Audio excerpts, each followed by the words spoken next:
Selamat datang di channel Simar Imam. Sembari mendengarkan tinggalkan like dan komentarnya bosku. Jangan lupa pasang headset kalian. Siapkan kopi dan camilan. Lupakan pahitnya kehidupan. Mari kita dengarkan sambil rebahan. Penembak jitu terbaik. Bab 573.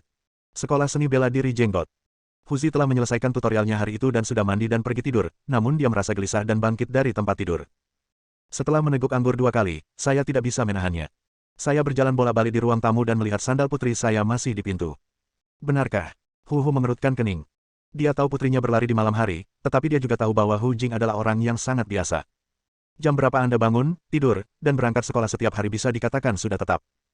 Hari ini sudah hampir 1 jam lebih lambat dari biasanya. Biar sedikit khawatir, jadi dia mengangkat telepon dan memutar nomor ponsel putrinya, hanya untuk menemukan bahwa telepon itu terlempar ke tempat tidur di kamar tidur putrinya. Setelah menunggu 10 menit dengan cemas, Huzi mengetuk pintu rumah Lian. Xiao Anzi, apakah kamu melihat Jinger hari ini? Huzi bertanya. Lian juga mengetahui tentang pelarian Hu Jingye dan bertanya, kenapa dia belum kembali. Huzi menggelengkan kepalanya dan berkata, tidak. Saya meneleponnya, tetapi teleponnya tertinggal di rumah. Paman, jangan khawatir. Aku akan keluar dan mencarinya. Kamu tinggal di rumah, kalau-kalau dia kembali. Lian menghiburnya, berpakaian, mengambil ponselnya dan meninggalkan sekolah seni bela diri Jenggot. Ketika dia sampai di jalan, Lian merasa sedikit malu. Dia tahu bahwa Hu Jing memiliki kebiasaan berlari di malam hari, tapi dia tidak tahu rute yang diambil Hu Jing. Hua Guosheng sangat besar, di mana saya bisa menemukannya. Selain itu, jika Anda melarikan diri dari kota Hua Guo, akan semakin sulit menemukan seseorang di Los Angeles. Tidak mungkin, Lian hanya bisa melihat sekeliling seperti lalat tanpa kepala, lalu menelepon Hu Jing untuk memastikan bahwa Hu Jing masih belum kembali. Saat itu sudah lewat tengah malam dan Hu Jing belum kembali ke rumah, sehingga faktor risikonya meningkat lagi. Setelah tahu Bai Bai menculik Hu Jing terakhir kali, Lian menduga hal itu mungkin juga ada hubungannya dengan Zheng Haonan, apalagi sejak tarian itu terjadi 2 hari lalu, Zheng Haonan tidak akan pernah menyerah seperti ini. Zheng, tolong tunggu aku. Jika masalah ini benar-benar ada hubungannya denganmu, maka aku pasti akan menghancurkanmu. Petik 2. Lian berkata dengan dingin, menghibur Hu dengan beberapa patah kata dan kemudian menutup telepon. Di mana saya dapat menemukan Zheng Haonan? Lian sempat bingung. Dia baru bertemu Zheng Haonan beberapa kali dan tidak tahu di mana pria itu tinggal atau kemana dia suka pergi. Setelah banyak pertimbangan, Lian memutuskan untuk menelepon Deng Sisi. Bagaimanapun, mereka akrab satu sama lain dan harus tahu di mana Zheng Haonan berada. Setelah menghubungi nomor telepon Deng Sisi, hanya berdering 2 kali sebelum dijawab. Sisi. Yang terdengar dari ujung telepon bukanlah suara Deng Sisi, melainkan suara seorang laki-laki. Kenapa, kamu cepat marah? Cek-cek, Zheng Haonan. Lian berteriak dengan gigi terkatup. Saat ponsel Deng Sisi jatuh ke tangan Zheng Haonan, hanya ada satu penjelasan, yaitu Deng Sisi diculik oleh Zheng Haonan. Apakah kamu melakukannya? Lian bertanya. Zheng Haonan tersenyum dan berkata, benar. Deng Sisi, Hu Jing, Xiao Yue, semuanya ada di tanganku sekarang. Wajah Lian menjadi gelap, dan api di tubuhnya melesat langsung ke jantungnya, yang bahkan teknik pernapasan penyu keberuntungan tidak dapat dipadamkannya. Apa yang ingin kamu lakukan? Lian memaksa dirinya untuk tenang. Apa yang kamu lakukan? Sederhana sekali. Aku ingin ngobrol denganmu. Di mana? Lian bertanya. Zheng Haonan memberikan alamatnya. Itu adalah bangunan yang belum selesai di kota. Letaknya di lokasi terpencil, dan pada larut malam, tidak ada orang sama sekali. Oke, tunggu aku akan segera ke sana. Kata Lian dan menutup telepon. Zheng Haonan sebenarnya tidak berada di gedung yang belum selesai. Setelah mengakhiri panggilan dengan Ang Li, dia menelepon lagi. Di gedung yang belum selesai. Hu Jing diikat ke pilar batu, dan beberapa pria yang memegang senjata penghancur berkekuatan tinggi berdiri di depan. Meskipun wajah orang-orang ini ditutupi, Anda dapat merasakan mata jahat mereka. Jika telepon tidak berdering saat ini, mereka pasti akan merekamnya. Pria tertinggi di antara mereka menjawab telepon dan berteriak pelan, bos. Targetnya akan segera berlalu. Bersiaplah dan pastikan untuk membunuhnya. Perintah Zheng Haonan. Pria bertopeng itu tersenyum dan berkata, jangan khawatir bos, ini bukan pertama kalinya kita melakukan ini. Saya jamin anak itu tidak akan bisa terbang dan menghilang dari dunia ini selamanya. Ini yang terbaik. Zheng Haonan tersenyum dan mengikuti khotbah. Selama kamu bisa menyelesaikan tugas, selain komisi yang diberikan kepadamu, wanita itu juga milikmu. Kamu boleh melakukan apapun yang kamu mau. Tapi ingat, kamu harus membersihkan mulutmu saat makan dan bermain. Biarkan polisi mengetahuinya. Terima kasih bos. Setelah mengakhiri panggilan, mata Zheng Haonan tertuju pada Deng Sisi, yang sedang berbaring di sofa dengan tangan dan kaki terikat. Deng Sisi berjuang keras, tetapi karena tangan dan kakinya terikat dan mulutnya tersumbat, dia tidak punya pilihan selain menatap tajam ke arah Zheng Haonan. Zheng Haonan memasang wajah tersenyum. Sisi, selama anak itu mati, kamu akan menjadi milikku. Jangan khawatir, saya akan bertanggung jawab untuk Anda. Saya akan meminta ayah saya untuk mengatur hadiah pertunangan segera setelah hari libur. Bagaimana kalau saya datang ke rumah Anda untuk melamar? Petik 2. Deng Sisi berjuang keras, matanya merah, dan dia ingin membunuh Zheng Haonan. Zheng Haonan mengulurkan tangannya ke Deng Sisi, tapi menariknya kembali di tengah jalan. Selama Lian meninggal, hatinya tidak akan damai. Selain itu, ada orang luar di dalam rumah. Xiao Yue juga dilempar ke dalam ruangan dengan tangan terikat, dan berdiri di sampingnya adalah pria berambut merah yang mengalahkan Hu Jing. Sejak memasuki rumah, mata Rusou Dewa tidak pernah lepas dari Xiao Yue. Zheng Haonan tersenyum dan berkata, "Saudaraku, jangan khawatir. Selama anak laki-laki itu mati, wanita ini akan menjadi milikmu. Saya juga bisa bertindak sebagai Mak Comblang dan membiarkanmu menikahi Mak Comblang dan mendapatkan kekayaan keluarga Xiao. Bagaimana dengan itu? Terima kasih." Senyuman jahat muncul di wajah Li Shou Dehua. "Mari kita bicara tentang Ang Li." Karena ingin menyelamatkan orang, dia tidak kembali ke apartemen Grace untuk mengambil senjata, melainkan naik taksi langsung ke gedung yang belum selesai di pinggiran kota. Lian berhenti 2 kilometer dari gedung yang belum selesai, lalu berjalan menuju gedung yang belum selesai, dengan sengaja menghindari pengawasan di jalan. Sebelum memasuki gedung yang belum selesai, Lian mencium bahaya. Orang-orang bersenjata bertopeng itu sama sekali tidak menyembunyikan niat membunuh di tubuh mereka, atau sama sekali tidak bisa menyembunyikan niat membunuh di tubuh mereka. Mereka semua sangat ingin membunuh Ang Li dan membagi rampasannya. Lian tidak bersembunyi dan langsung berjalan ke gedung yang belum selesai. Tidak ada penerangan di dalam gedung dan keadaan sangat gelap. Setelah Lian masuk, dia bersembunyi di balik pilar dan berteriak, "Zheng Haonan, aku di sini, keluar." Cek, cek. Diiringi ledakan tawa dingin, beberapa glow stick dilempar ke tanah untuk membawa secercah cahaya ke dalam kegelapan. Seorang pria bersenjata bertopeng berjalan ke arah Hu Jing dan mengarahkan moncong senjatanya ke kepalanya, sambil berteriak, "Nak, keluarlah, atau aku akan membunuhnya." Bab 574. Dalam beberapa napas, Lian telah menentukan jumlah musuh dan memastikan bahwa Zheng Haonan tidak ada di sini. Ang Li melangkah keluar dari balik pilar, dan orang-orang bersenjata lainnya segera melompat keluar dan mengepungnya. Ya. Hu Jing menjerit dan meronta saat dia melihat Lian, dan dia sangat bersemangat. "Jangan khawatir, orang-orang ini belum bisa menyakitiku." "Tutup saja matamu," kata Lian sambil tersenyum. Hu Jing menutup matanya dengan patuh. "Nak, Tuan Zheng memintaku untuk membawakanmu pesan. Pergilah ke neraka." Bah. Suara tembakan terdengar. Hu Jing mengerutkan kening dan terlihat sangat gugup, tapi dia tidak berani membuka matanya sesuai instruksi Lian. Tembakan terakhir berhenti, dan Hu Jing merasakan seseorang berdiri di depannya, dan kemudian mendengar suara yang dikenalnya. "Buka matamu." Hu Jing perlahan membuka matanya, menunjukkan keterkejutan. Orang yang berdiri di depannya tidak lain adalah Lian, dan semua orang bersenjata itu jatuh ke tanah. "Jangan khawatir, mereka semua masih hidup." Lian tidak membunuh orang-orang ini, dia tidak ingin Hu Jing berpikir bahwa dia adalah seorang pembunuh, jadi dia membuat mereka semua pingsan. Hu Jing diam-diam menghela nafas lega dan mengeluarkan suara, "Ya," di mulutnya, menandakan Lian untuk melepaskannya. "Bisakah kamu pergi sendiri?" Lian bertanya setelah melepaskan Hu Jing. "Oke. Baiklah, kamu kembali dulu, ada beberapa hal yang harus aku selesaikan." "Oh benar. Telepon Paman Hu dulu. Dia masih menunggumu di rumah." Petik 2. Kata Lian sambil mengeluarkan ponselnya dan menyerahkannya. Begitu Hu Jing mendengar tentang ayahnya, dia tidak lagi ragu-ragu, mengambil telepon dan melaporkan kepada Hu bahwa dia aman, dan kemudian meninggalkan gedung yang belum selesai terlebih dahulu. Lian menggunakan tali yang semula mengikat Hu Jing untuk mengikat tangan musuh yang telah berbicara sebelumnya, lalu menendangnya di antara kedua kakinya. Pihak lain terbangun kesakitan. Lian tidak mengatakan apa-apa, mengeluarkan pisau lempar, menikam semua orang sampai mati di depan lawan, dan kemudian berdiri di hadapan lawan yang memegang pisau berdarah. "Tidak, jangan bunuh aku." Pria bersenjata di depannya juga adalah Raja Iblis Pembunuh, tapi dia berlutut di tanah dan memohon dengan ketakutan di wajahnya.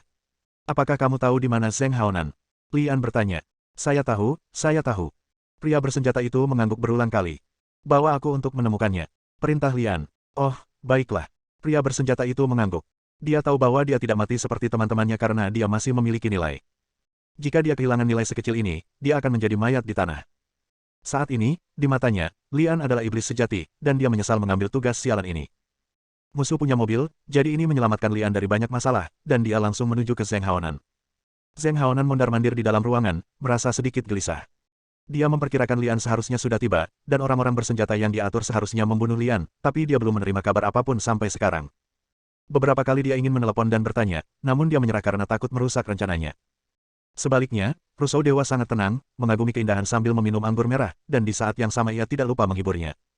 "Anda tidak perlu khawatir, para penembak itu semuanya veteran dan tidak boleh melakukan kesalahan.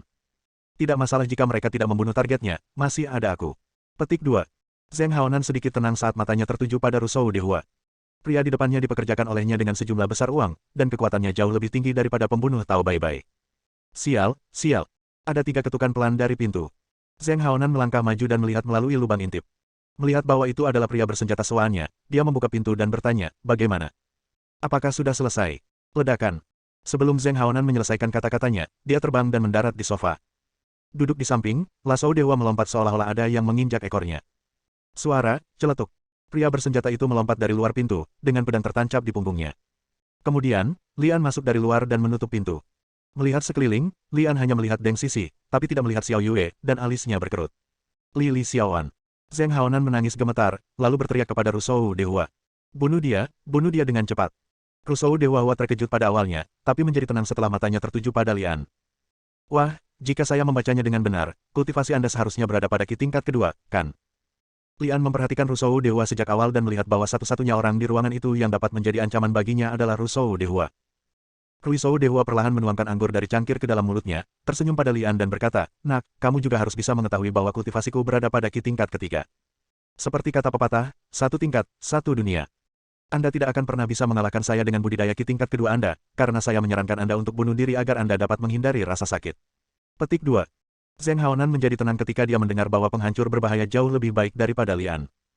Dia bangkit dari tanah dan berkata dengan ekspresi bangga di wajahnya, "Li Xiaoan, ini yang akan kamu dapatkan jika kamu dan aku mencuri seorang wanita. Jika Anda berakal sehat, bunuh diri, jika tidak." Zheng Haonan tertegun sebelum dia selesai berbicara, karena Lian tiba-tiba mengambil tindakan. Sedikit cahaya dingin keluar dari telapak tangan Lian dan melesat ke arah tangan kejam yang menghancurkan bunga itu. Senjata tersembunyi. Sebuah cibiran melintas di wajah Rusou Dehua. Seperti yang dikatakannya, jarak antara energi sejati tingkat kedua dan energi sejati tingkat ketiga setara dengan ruang antara langit dan bumi. Bahkan jika Lian tiba-tiba menggunakan senjata tersembunyi, dia masih bisa menghindarinya. Dalam sekejap, Rusou Dehua lolos dari serangan pisau terbang. Wah, kamu. Setelah Rusou Dehua menstabilkan tubuhnya, dia ingin mengejek Lian, tapi tiba-tiba dia menemukan Lian menghilang dari matanya. Bang! Suara tembakan terdengar, dan hampir pada saat yang bersamaan sekuntum bunga berdarah keluar dari kepala si pembunuh. Ketika seorang pejuang telah berlatih sampai tingkat tertentu, dia dapat dengan mudah menghindari serangan senjata panas, namun dalam banyak kasus, senjata panas masih menjadi ancaman terbesar bagi para pejuang. Melihat bunga kejam yang jatuh, Lian sangat penasaran. Mengapa begitu banyak pria di dunia yang memberikan begitu banyak omong kosong? Karena kita ditakdirkan untuk bertarung dan membunuh, apa gunanya banyak bicara? Zheng Haonan tercengang. Dia tidak menyangka bahwa kapal perusak kejam yang jauh lebih kuat dari Lian akan mati hanya dalam satu putaran. Juga, bagaimana Ang Li bisa mendukung Rusou Dehua sekarang? Hantu. Pisau terbang yang dilempar oleh Lian hanyalah tipuan. Dia mengalihkan perhatian perusak yang kejam itu dan menggunakan langkah halusnya untuk mengejar lawan, lalu membunuhnya dengan satu tembakan. Melihat Lian berbalik menghadapnya, Zheng Haonan sangat ketakutan hingga kakinya melunak dan dia berlutut di tanah. "Jangan bunuh aku. Apakah kamu tidak menyukai Deng Sisi? Aku akan mengembalikannya padamu. Kamu bisa membawanya pergi. Tolong jangan bunuh aku." Bab 575. Sarapan pagi bisa dibilang sangat memalukan. Hu Jing tidak membicarakan tentang kepergiannya untuk magang, dan Lian tidak bertanya lagi. Setelah selesai makan dan membereskan piring, Lisan berlari dari bawah dan berkata seseorang akan datang menjemput Hu Jing. Ketika Hu Jing keluar dari kamar tidur dengan membawa koper besar, Lian tahu bahwa dia telah siap berangkat dari sini pagi-pagi sekali. Tadi malam adalah perpisahan. Dia meninggalkan hal-hal paling berharga dalam hidup untuk dirinya sendiri. "Aku akan turun untuk membeli sebungkus rokok, kalian berdua bisa bicara." Huzi mencari alasan dan menyelinap pergi, hanya menyisakan mereka berdua di kamar. Lian berjalan ke jendela dan melihat ke bawah, dan melihat seorang pria berjas hitam yang tampak seperti batu bara berdiri di bawah. "Orang jiwa naga." Lian mengerutkan kening dan berbalik untuk bertanya, "Bukankah kamu sudah menolak jiwa naga?" Hu Jing sedikit gemetar, seolah dia ditusuk. Dia meninggalkan informasi kontaknya padaku dan mengatakan aku bisa menghubunginya kapan saja jika aku berubah pikiran. Implikasinya jelas, Hu Jinglah yang berinisiatif menghubungi Dragon Soul kali ini. "Bisakah kamu memberitahuku alasannya?" Lian sangat penasaran dengan hal ini. Mengapa Hu Jing tiba-tiba berubah pikiran setelah dia dengan jelas menolak undangan jiwa naga? Hu Jing terdiam beberapa saat, menarik napas dalam-dalam dan berkata, "Saya ingin memiliki kemampuan untuk melindungi diri saya sendiri. Mereka berjanji akan melatih saya dengan seluruh kekuatan mereka. Kemampuan untuk melindungi diri sendiri." Lian memahami segalanya dalam sekejap. Ini ada hubungannya dengan hari penculikan Hu Jing. Gadis ini pasti mengira dia menyeretku ke bawah. Lian sedang berpikir dalam benaknya dan membuka mulutnya untuk berkata, "Hu Jing, sebenarnya mereka mengincarku." "Saya tahu." Hu Jing memaksakan senyum, "Saya pikir apa yang saya katakan sangat jelas. Saya ingin memiliki kemampuan untuk melindungi diri saya sendiri." Lian sangat mengerti kali ini. "Hu Jing, bahkan jika kamu ingin menjadi lebih kuat, kamu tidak perlu bergabung dengan Dragon Soul. Ada banyak cara untuk menjadi lebih kuat." Lian tidak mengucapkan kata-kata itu. Memang ada banyak cara untuk membuat Hu Jing lebih kuat, tetapi pada analisis terakhir, adalah dengan berbicara dengan sumber daya. Sumber daya dan uang adalah hal yang paling tidak dimiliki Ang Li saat ini. Dia bisa memberikan segalanya kepada Hu Jing tanpa syarat, tapi apakah Hu Jing akan menerimanya? Dia memilih jiwa naga, yang berarti dia tidak akan menerima sumber daya Lian, karena dia tahu bahwa sumber daya Lian diperoleh dengan susah payah. Lian sendiri tidak bergabung dengan Dragon Soul, tapi dia tidak keberatan jika orang lain bergabung dengan Dragon Soul. Bagaimanapun, organisasi jiwa naga merekrut para jenius top dunia. Jika Hu Jing dapat bergabung, setidaknya dia akan memiliki akses ke sumber daya yang sangat besar yang tidak dapat dia bayangkan. Jadi begitu. Lian menghela napas dan memaksakan senyum. Bolehkah aku mengantarmu? Hu Jing mengangguk. Perpisahan selalu menyedihkan, apalagi sekarang. Mengirim Hu Jing membuat Lian merasa sedih. Menjadi lebih kuat, hanya dengan cara ini Anda dapat memberikan perlindungan yang lebih baik kepada orang-orang di sekitar Anda. Dari lantai 3 ke lantai 1, betapapun lambatnya Anda berjalan, pada akhirnya Anda akan mencapai ujung. Saat keduanya berdiri di tanah di lantai 1, itu berarti mereka harus putus. Sebelum Anda benar-benar bisa mencintai, Anda harus pergi. Hu Jing mengucapkan selamat tinggal kepada Hu Hu, Lisan dan sekelompok rekan magangnya. Ketika dia datang ke Lian, dia tersenyum lagi dan berpura-pura santai, bukannya aku tidak akan kembali. Ya, bukan berarti Hu Jing tidak akan kembali. Ketika dia kembali lagi, apakah dunia akan tetap sama? Apakah aku masih menjadi orang yang sama seperti sekarang? Lian tidak punya jawaban, dan di saat yang sama, dia tidak berani membuat komitmen apapun kepada wanita yang pertama kali mendedikasikannya kepadanya, bahkan kalimat sederhana, aku akan menunggumu. Ini untukmu. Ini bisa dianggap sebagai hadiah. Hu Jing mengeluarkan amplop terlipat dari sakunya dan menyerahkannya kepada Lian. Apa? Lian bertanya. Hu Jing mempertahankan rasa misteri dan berkata, bukalah setelah saya pergi. Surat cinta. Lian mengangguk. Hu Jing pergi bersama orang-orang jiwa naga. Ketika dia kembali lagi, Hu Jing pasti akan menjadi lebih kuat dari sekarang, sangat kuat. Lian kembali ke kamarnya dengan sedikit tersesat. Kepergian Hu Jing membuat hatinya tiba-tiba terasa rindu. Melihat kembali ke masa lalu, kutukan, nakal, Hu Jing tampak begitu manis. Bagaimana bisa? Apakah aku benar-benar jatuh cinta pada gadis itu? Lian memahami bahwa perasaannya terhadap Hu Jing bukan karena dia memberikannya pertama kali tadi malam, tetapi karena momen-momen kecil yang mereka habiskan bersama. Mungkin, inilah yang disebut cinta yang tumbuh seiring berjalannya waktu. Jika demikian, maka rencana kedua ayah tersebut niscaya berhasil, dan keduanya benar-benar saling jatuh cinta. Hanya saja kita harus berpisah di awal. Melihat warna merah pada lembaran itu, Lian dengan hati-hati memotongnya dan menyimpannya. Sial, tidak akan ada yang bilang aku mesum, kan? Lian tiba-tiba berpikir bahwa dia telah menerima bantuan dari dua wanita. Apakah hobi khusus ini dianggap sebagai penyakit mental? Mengenakan spray baru, Lian duduk di tempat tidur dan membuka surat yang ditinggalkan Hu Jing sebelum dia pergi, ingin melihat apa yang tertulis di surat itu. Hanya ada selembar kertas di dalam amplop, tapi tidak ada tulisan di kertas itu, hanya sebuah potret.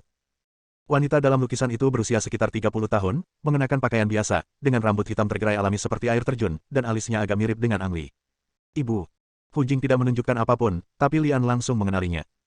Wanita di potret itu adalah ibunya.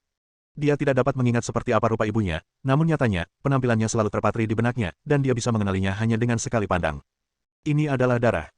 Ibuku sangat cantik, lebih cantik dari Su Xiaomei, lebih cantik dari Xiao Yue, lebih cantik dari Deng Sisi, lebih cantik dari Hu Jing, dan lebih cantik dari wanita manapun yang pernah dilihat Lian.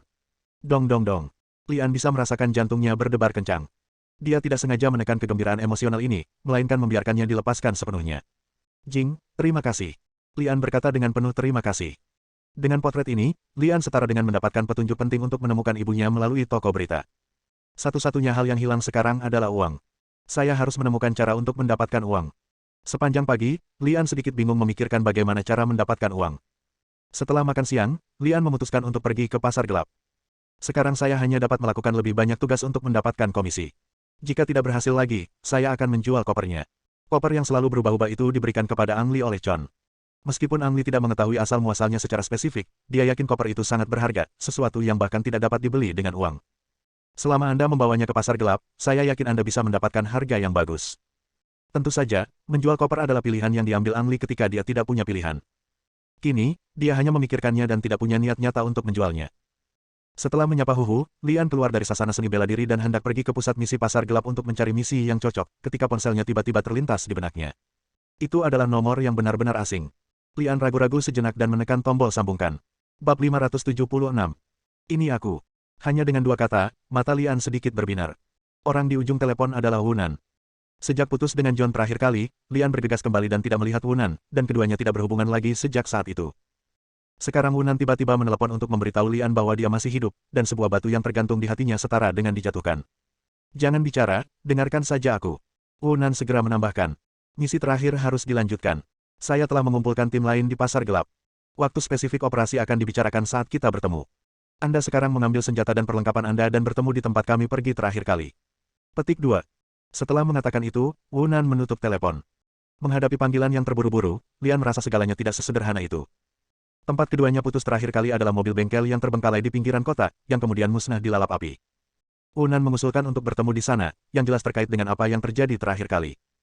Untuk sesaat, dia tidak tahu maksud spesifik Wunan, jadi Lian tidak terlalu memikirkannya dan pergi ke apartemen Grace untuk mengambil peralatan. Berbicara tentang Grace, Lian sudah lama tidak melihatnya, baik di sekolah maupun di apartemen. Aneh, kemana perginya gadis itu?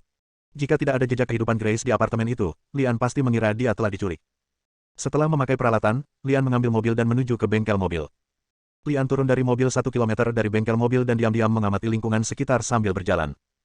Sama seperti terakhir kali saya datang ke sini, tempat ini sangat terpencil, dan setelah dilalap api, tempat ini menjadi reruntuhan yang nyata. Seluruh bengkel mobil penuh dengan bekas luka bakar, dan semua mayat telah dikeluarkan, namun masih ada bau kematian di udara. Lian menemukan Wunan di halaman belakang.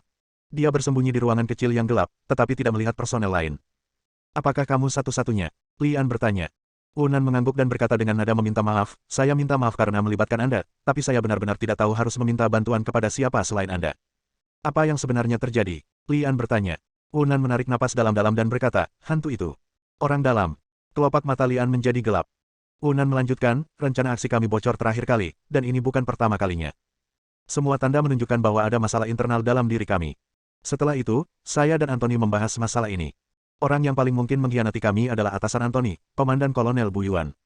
Komandan, adakah yang lebih tragis dari ini? Apakah ada bukti? Lian bertanya. Ini adalah tuduhan yang sangat serius. Wunan menjawab, setiap kali kami merencanakan tindakan kami memiliki rencana yang sangat ketat dan hanya sedikit orang yang mengetahui keseluruhan rencana. Selama operasi terakhir, satu-satunya orang yang mengetahui keseluruhan rencana dan masih hidup adalah Anthony dan saya, dan yang lainnya adalah Komandan. Wajah Lian tampak sedikit muram. Anthony hampir mati dalam operasi terakhir, dan sekarang meskipun dia selamat, dia akan menjadi cacat. Tentu saja, dia bukanlah orang yang mengkhianati semua orang. Wunan telah bersama Lian. Dia bukan bagian dari militer, itu hanya hubungan bantuan, dan dia tidak akan menjadi orang yang mengkhianati semua orang. Sekarang satu-satunya orang yang dipertanyakan adalah sang komandan. Namun rasanya masih lemah untuk menuduh pihak lain hanya berdasarkan hal tersebut. Apa yang kamu ingin aku lakukan? Lian bertanya. Wunan menjawab, ponsel saya disadap, jadi saya tidak berani membahasnya secara detail di telepon. Apa yang disebut perekrutan angkatan bersenjata juga salah, kan? Lian bertanya. Wunan mengangguk dan menjawab, ya, saya memang pergi ke pasar gelap dan memposting pesan perekrutan, tetapi saya tidak merekrut satu orang pun. Alasan kenapa saya mengatakan itu adalah untuk menipu pihak lain. Jika komandan benar-benar memiliki masalah, maka dia pasti akan mengirim seseorang untuk membunuhku, dan mungkin dia akan muncul sendiri. Bagaimana jika dia tidak datang? Lian bertanya. Wunan berkata dengan sungguh-sungguh, kalau begitu kita hanya bisa menemukan cara lain. Lian memandang Wunan yang tampak tak berdaya, diam-diam menghela nafas dan berkata, sebaiknya kamu mencari cara untuk melindungi dirimu sendiri. Tanpa Anthony, tindakan Wunan di militer sangat dibatasi, dan kali ini dia keluar bahkan tanpa belati.